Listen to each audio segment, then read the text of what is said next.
Entendes o que estás lendo? O podcast que te leva através das páginas da Bíblia. Livro por livro.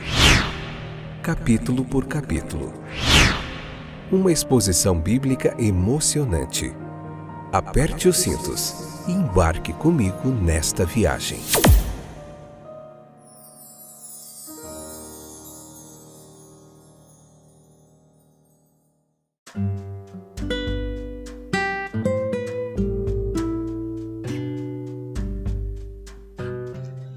Olá, estou de volta, eu sou o Fábio e esse é mais um excepcional episódio do podcast Entendes o que estás lendo, onde a gente vê a Bíblia capítulo por capítulo nesse estudo sequencial.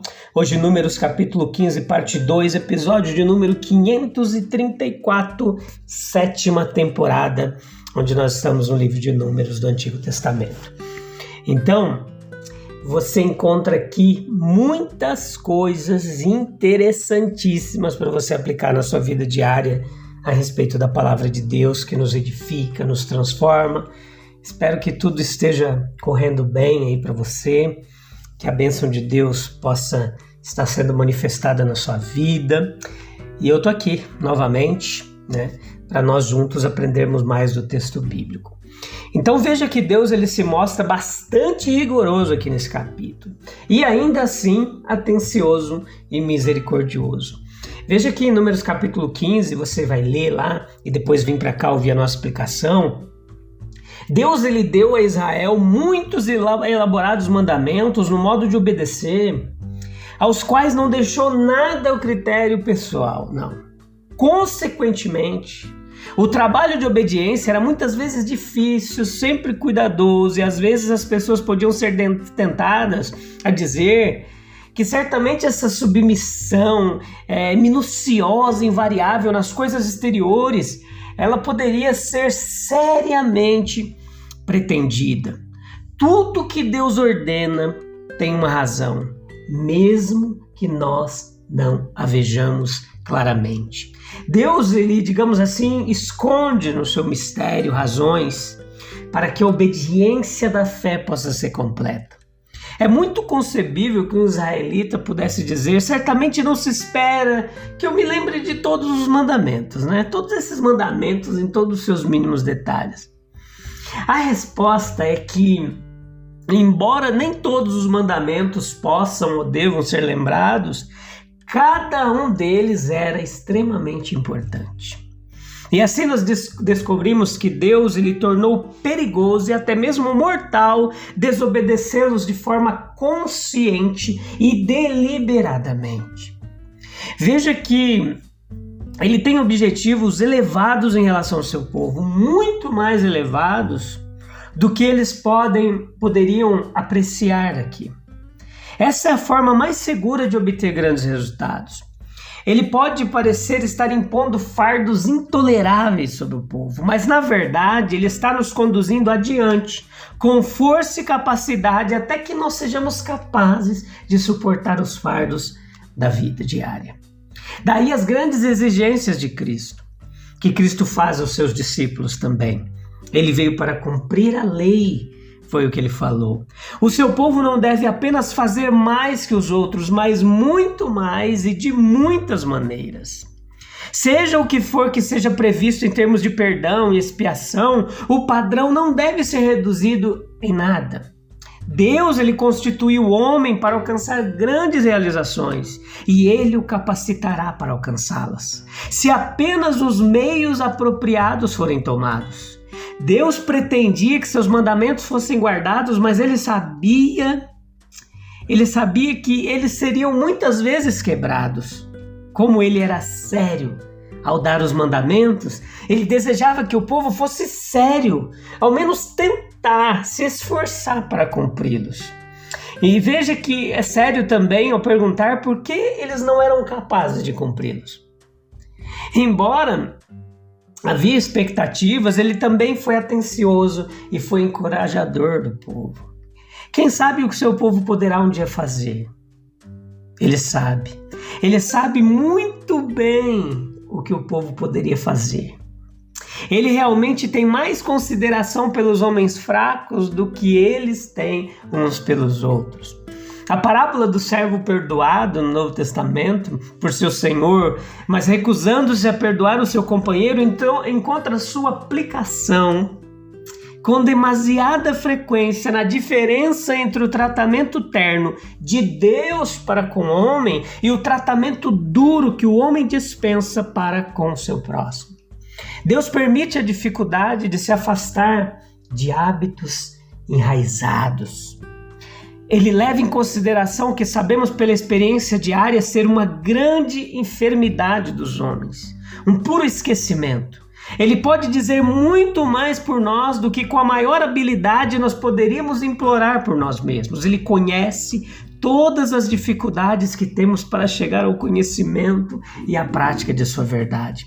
Então veja que é um conforto que nós poderíamos ter no meio de todas as nossas diferentes denominações, confissões, credos e cerimônias, se não pensássemos em Deus olhando com bondade e paciência para os pecados da ignorância e lembrando que sabemos apenas em parte.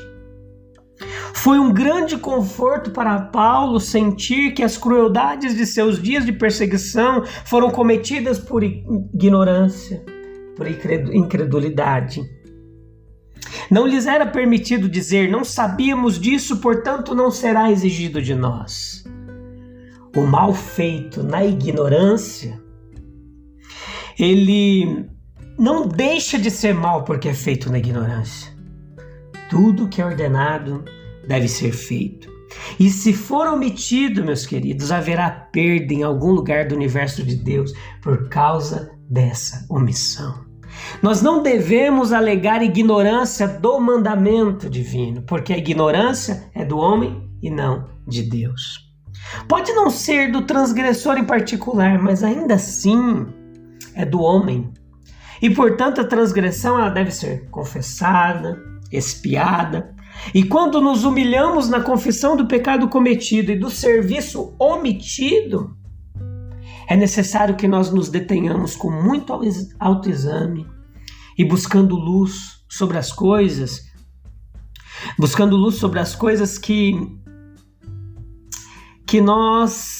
que foram deixadas desfeitas por causa da nossa ignorância.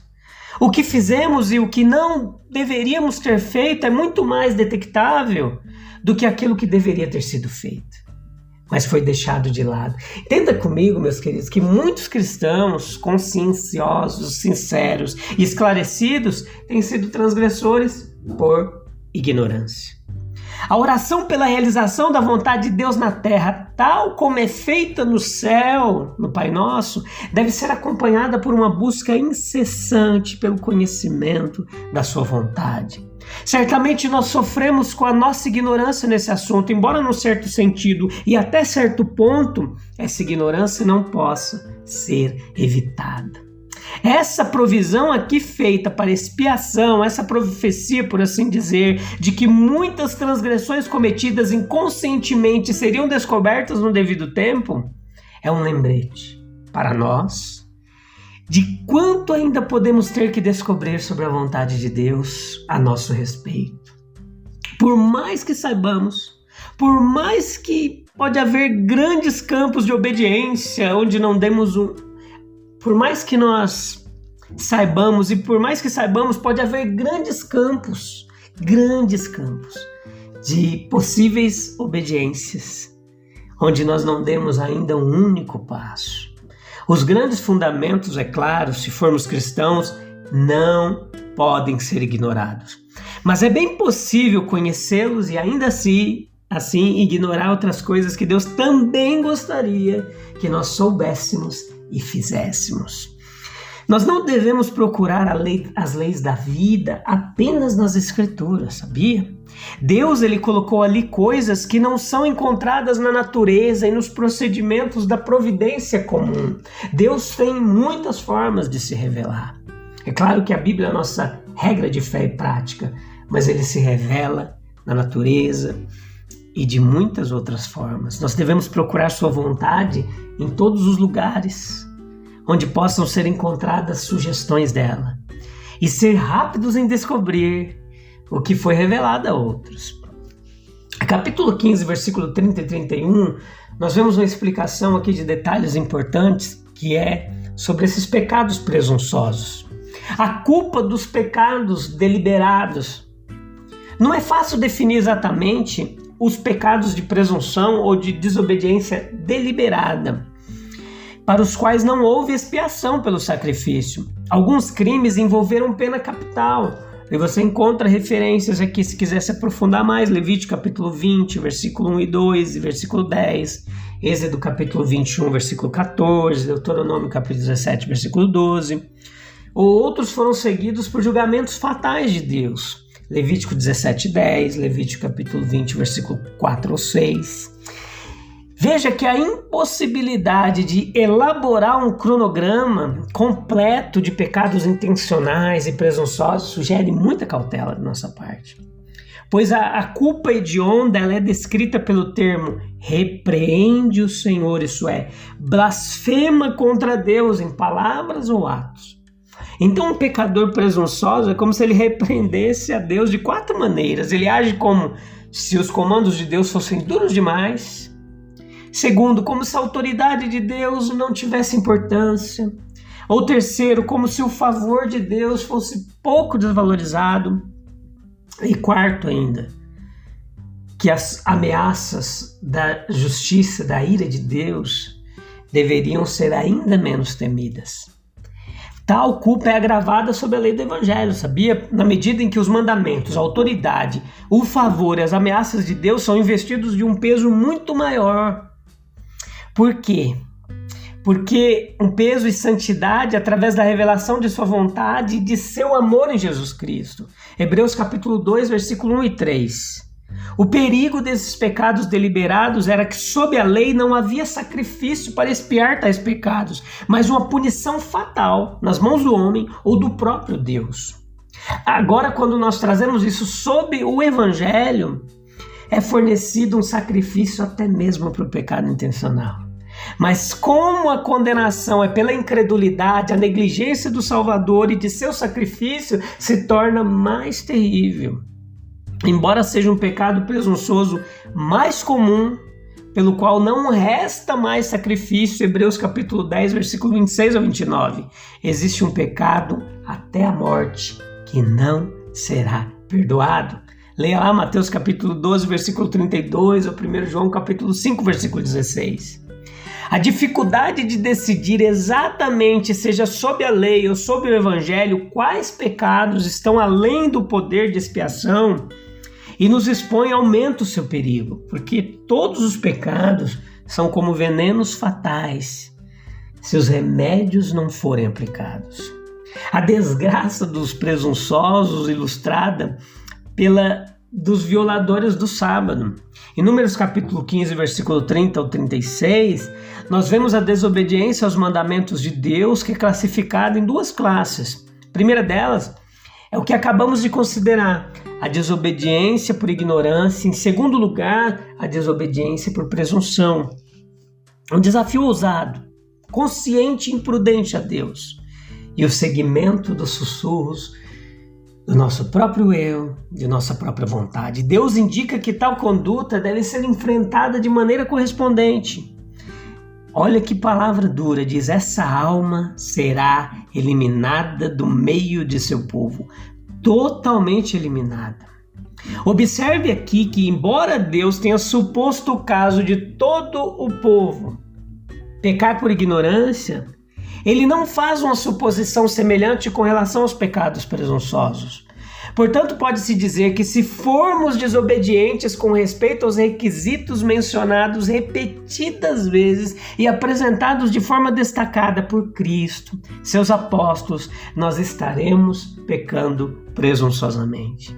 Quem pode negar que a incredulidade contínua em face de exigências urgentes de fé é um pecado presunçoso? Quem pode negar que onde há o amor e o serviço altruísta são mantidos afastados de Deus e dos homens, há pecado presunçoso? Veja que tais pecados persistidos contra toda luz, instrução, advertência, apelo, terminarão em um afastamento do povo, uma terrível exclusão de todas aquelas graciosas recompensas que vêm aos fiéis e obedientes. Os pecados presunçosos, eles atingem o próprio fundamento do trono de Deus. Ninguém poderia entrar no acampamento israelita e confundir o sábado com outro dia. Quando o homem saiu catando gravetos, havia algo novo em cada passo que ele dava para lembrá-lo de que estava transgredindo o mandamento de Deus.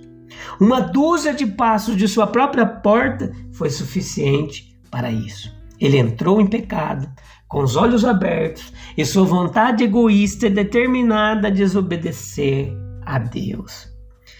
E assim também há pecado presunçoso em desprezar as exigências de Cristo, que não são apenas declaradas clara e repetidamente por Ele e por seus apóstolos, mas também postas em prática, de um coração sincero, na prática diária de muitos que se alegram em chamar a si mesmos de seus servos. Veja que todo cristão que por sua vida, pelos resultados dela, mostra que em seu julgamento certos requisitos de Cristo são todos importantes, ele torna-se, assim, uma testemunha para convencer outros a se afastarem de pecados presunçosos e deliberados.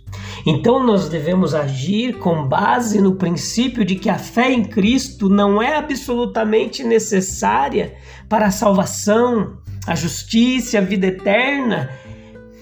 É ir contra a vida e a confissão enfática de muitos em todas as gerações da era cristã. Veja que cada vida em que Cristo se manifesta governando e guiando é uma nova repetição de suas grandes exigências, uma nova evidência de um pecado presunçoso por parte daqueles que negligenciam as suas exigências. Então, nós precisamos agir com base no princípio de que essa fé em Cristo, ela é necessária, absolutamente necessária para a salvação, a justiça e a vida eterna. Então veja que esta é a mensagem da palavra de Deus, tá bom?